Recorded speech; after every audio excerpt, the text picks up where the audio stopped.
Hi, what's going on, y'all, man? So, major news across the national airways. Paul Feinbaum was commenting on this. When J.D. Piquel looks at LSU football in 2025, he sees a playoff team. In the video, he talks about, obviously, LSU, talks about the changes they made on defense and what he likes. He talks about Brian Kelly being back for another year 4. He talks about the kind of, the decision of this offense and continue to move in the right direction. And he obviously mentions the quarterback. Now, when we take a look at LSU's schedule, Clemson week 1 is going to tell us a lot. You in Death Valley. You also are named Death Valley.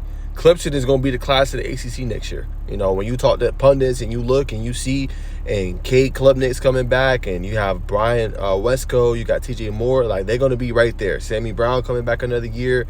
Obviously getting Penn State's defensive coordinator to come in. Clemson is going to be the class of the ACC. So that's a good test to see where you at. Then you play Louisiana Tech, then Florida. Florida, circle that one. Like I said, I think Florida is my team to beat next year. I think Florida's going to be a lot better in the SEC, man. I think they really got a lot going for them. They're going to have a good receiving core, good running backs. DJ Lagway takes that big step forward. He puts himself in that Heisman conversation, not to necessarily be the favorite, but I think he's going to be in that conversation this year. And then they're going to play Southeast Louisiana, and then at Ole Miss. Then you get a bye. You know what I'm saying? Then South Carolina, Vanderbilt, Texas A&M, another bye week. At Bama, that's going to be a tough game. On the road, going to Bama, they beat you pretty good. They beat you pretty good, this past season. And then you got Arkansas, Western Kentucky, and Oklahoma. Now, I want to address what he said. A playoff team, I'm not sure just yet. I do like what they did, though. I agree with him. You bring back Harold Perkins. You get Patrick Payton in the portal. What's the health of Whit Weeks? Can he play to that high-end level once again? Can he play all SEC type of football? We're going to find out, because I think he's one of the best linebackers in the country, regardless of SEC or whatever conference. He's top tier, right? How will you look on the back end this year? Will your back end be improved, right? Can they stop the big plays from happening, right? Those are some of my questions for the LSU defense. And then offensively, right? Caden Durham had a pretty good year for them, right? But everything with Kyron Lacey and him getting in trouble, who's going to be their leading receivers this year? You know what I'm saying? Can Garrett Nussmeier take that step forward this upcoming year for the LSU Tigers? And when I say that, we've seen the kind of passer that he can be.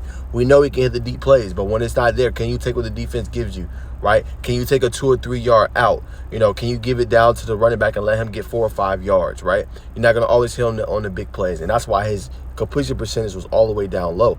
So he's going to have to be able to take what he sees and get it out, and also be able to hit in the intermediate routes. So no Mason Taylor, I believe, this year, who was their tight end from last year and a year ago. Who's going to be the next tight end to come in?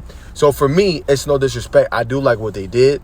I know they hit the portal pretty hard, but the spring is going to tell me a lot more if this team could be a contender or not. I'm going to say pump the brakes right now, just at the moment's time. I'm not saying LSU not a good team, but this is a very strenuous schedule. When you look at week 1 against Clemson, right? You look against Florida. I think Florida's going to be a more competent opponent this year, right? When you look at going to Ole Miss, obviously they're in a little bit of a heap up, because you don't know what's going to happen really with them, especially with Jackson Dart going to NFL, who will be the next quarterback in line. They haven't been really recruiting at a high-end level. As far as Ole Miss goes, they've been more so hitting that transfer portal. So how will that kind of look for their team this year? That remains to be seen. We're going to find out, and obviously South Carolina, Texas A&M, at Bama. So it's tough to say. I could see 2 or 3 losses in here for LSU potentially, but it all is going to hinge on the growth of this offense, Garrett Nussmeier taking that step forward, and can the defense prevent the negative plays and get to the quarterback? Those are my biggest questions for LSU. Not saying they're not a competent team. I would like to see them take a step forward, but I'm going to say a playoff team right now, I'm going to say pump the brakes. Like what they've done in the portal. Like the additions that they've been able to add. But again, one thing to add things in portal and be very good in that area. One thing to recruit at a higher level, which is what LSU has been doing.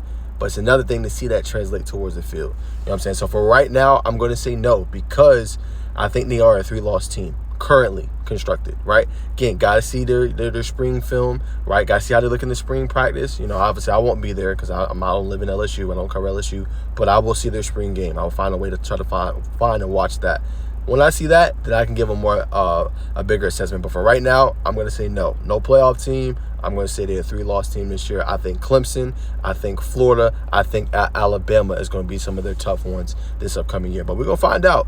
It's fun. These are just hypotheticals. Just the media just getting it out, giving their opinion, man. And that's kind of what we do now, right? We're missing football, and these are the things that we like to talk about, man, and continue to, keep it going until we get back to college football. So that's my thoughts. Comment below, though. Is LSU a playoff team in 2025?